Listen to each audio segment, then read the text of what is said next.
Hi guys, still getting spots with pure water?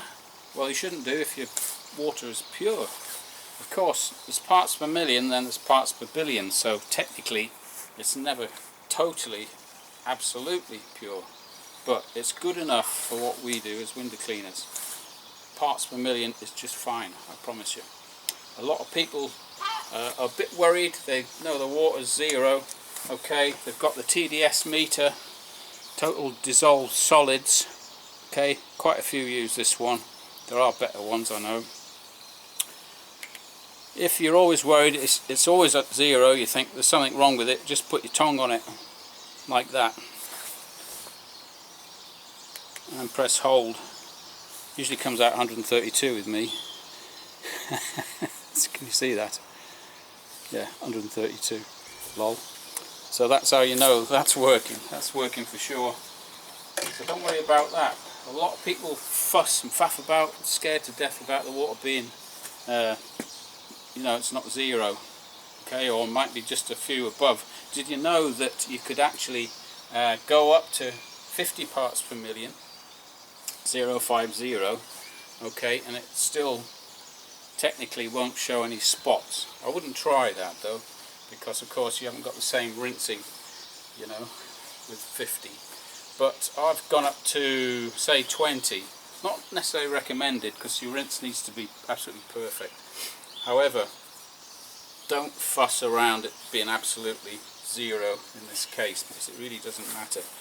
If you're still getting spots, it ain't the water, I promise you.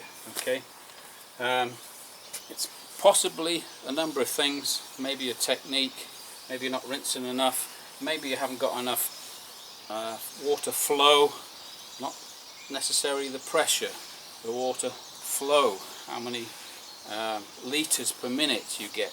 Even with a backpack, I use one that does about 4 litres a minute. Now you guys might have two in a van running off one pump and its maximum is 5 litres a minute. If you split that, it's 2.5. And by the time it gets to the end of your hose, it's just trickling out. It's no good, you know, believe me, it ain't no good. The more flow you've got, the faster you'll work, the more efficient it'll be. I know you use a lot more water, but it's time to upgrade your system otherwise. Okay, you need that flow on the glass. Now the other thing is hydrophobic glass. This is an example of that, where you know you wash it and then it looks like somebody's just waxed it. It all goes into dots. Now if you don't rinse that properly, what's happening, the dirt is getting gathered in together and it just stays on the glass, and you're not able to get those spots with the dirt in off the glass. Now it's much better with hydrophilic glass, which will sheet and it will take it all the way down.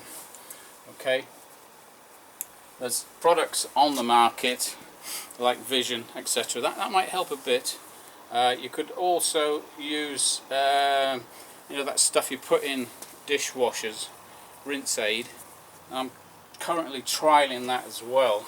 What that helps to do is to help it sheet on the glass so those dots don't gather together with the dirt in them, because that's what the pure water is trying to do. It's trying to get all the minerals back into itself, and if you're not rinsing enough, the dirt will stay in suspension actually on the glass.